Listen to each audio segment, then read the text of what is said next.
I'm going to share some crucial things you need to know about prolonged fasting. First off, fasting is actually quite simple. It shouldn't be overly complicated.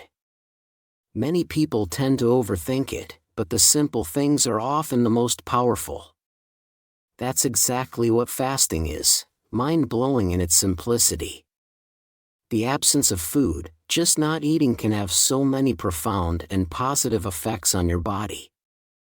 If you haven't tried fasting yet, I highly recommend it so you can experience its benefits firsthand.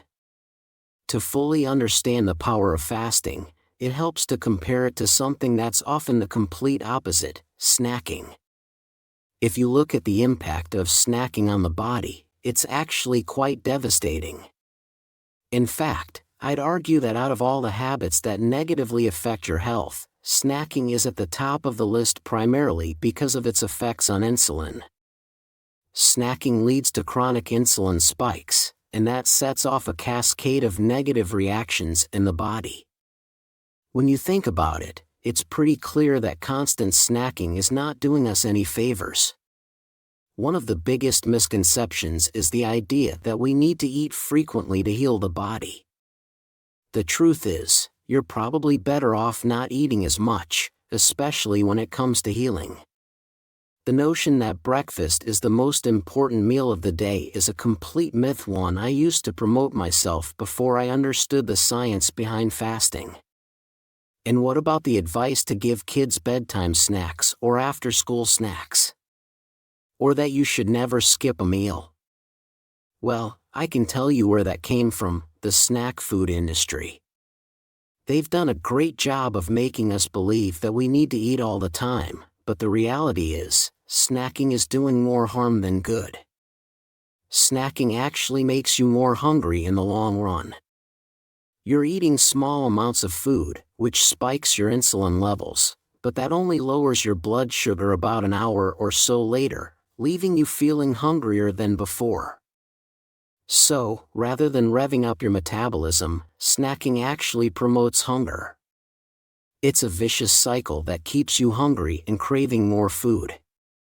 Plus, you'll never fix low blood sugar, hypoglycemia, by snacking because you're only prolonging the problem. It keeps the cycle of low blood sugar and hunger going, and it even slows down your metabolism. This constant increase in insulin can eventually lead to insulin resistance, making it harder for you to lose weight. And if you think snacking helps with energy or mood, think again. After you eat a snack, you might feel a temporary boost, but soon after your blood sugar drops, you'll feel sluggish and may even crave a nap. While snacking may briefly reduce moodiness or irritability, it doesn't last. You'll find yourself back in the same cycle, feeling moody and low energy again an hour later. So, while snacking may seem like a quick fix, it's actually doing more harm than good in the long run. Fasting, on the other hand, offers a more sustainable and effective way to support your body's natural healing processes and maintain steady energy levels throughout the day. We've all got this adipose tissue, fat, that we sometimes really dislike, but it's actually an important part of how our bodies evolved. We developed fat tissue in response to food scarcity, and it's essentially an efficient survival mechanism. The fat stores energy so that when food is scarce, we can rely on it to keep us going for long periods of time.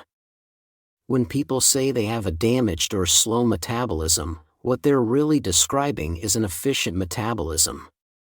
The body has adapted to survive on very little food by using fat as fuel. So fat isn't something inherently bad, it's actually a vital part of our survival mechanism, helping us endure times when food is hard to come by. Now, here's the key to losing fat: you don't do it by eating more food. In fact, to lose fat, you want to mimic the conditions under which our bodies developed fat storage in the first place: food scarcity. But here's the important distinction: we're not talking about actual starvation. The difference between fasting and starving boils down to control. When you're fasting, you're in control, you choose not to eat. But when you're starving, you're at the mercy of the environment because there's simply no food available. By mimicking the state of scarcity, through controlled fasting, you're able to tap into your body's natural fat-burning mechanisms. The beauty of fasting is that you're choosing to fast, and you can break the fast whenever you decide. It's this controlled approach that allows you to burn fat efficiently and effectively. There are a few critical things you need to know about prolonged fasting, and I want to make sure you understand them clearly.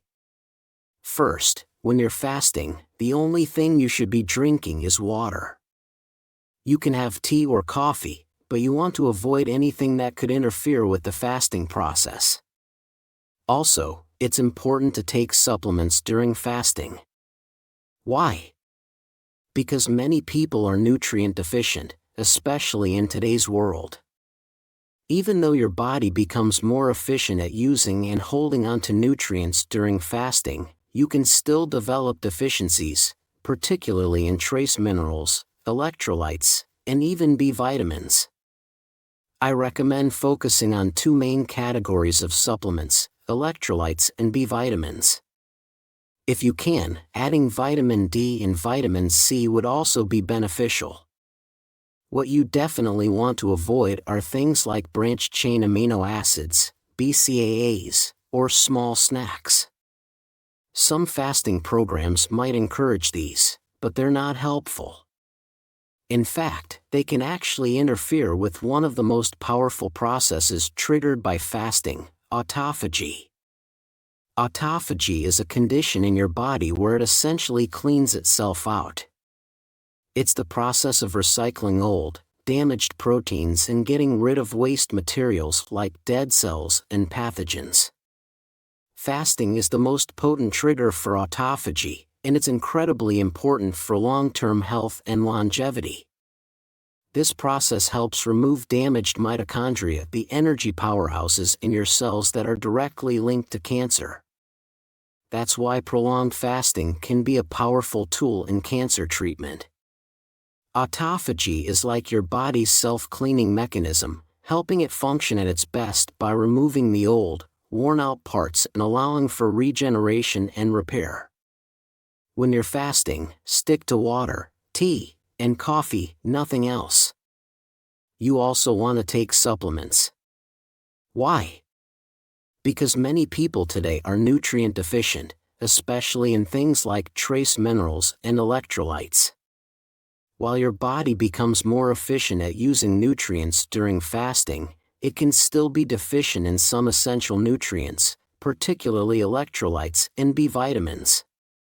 So, supplementing with these is important. However, avoid things like branched-chain amino acids, BCAAs, or snacks, as they can disrupt the powerful process of autophagy, which is one of the biggest benefits of fasting. Autophagy is the body's self-cleaning mechanism. It helps recycle damaged proteins, including those from the muscles, enzymes, and metabolic pathways. It also cleans up pathogens and stimulates genes related to longevity. This is why fasting is so beneficial for overall health and can even play a role in fighting chronic diseases like diabetes and inflammation. When you fast, you're recycling not just muscle proteins, but all the damaged proteins throughout your body. Another thing to keep in mind is hydration. Drink at least 2.5 liters of water a day. Some people do dry fasting, but I don't recommend that unless you're specifically trained in it. When you fast, your body will release a lot of stored glycogen, and with that comes a lot of fluid loss. Since glycogen is bound to water, as you burn it for fuel, you will excrete fluids. This causes a loss of electrolytes, so it's vital to replenish them. If you're fasting without electrolytes, you run the risk of serious issues, including heart problems, fainting, or even more severe complications. If you start feeling weak in your muscles, it could mean you're low on salt, so make sure you're consuming quality sea salt along with electrolytes like magnesium, calcium, and potassium. Next, let's talk about refeeding.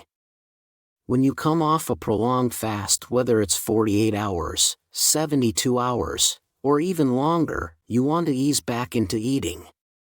Don't dive into a huge meal, especially one with refined carbs or sugar, as this will throw off your potassium balance.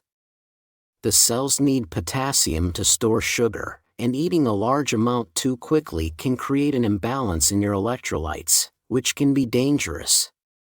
Start with light foods like a small salad or some eggs, then wait for a couple of hours before adding more.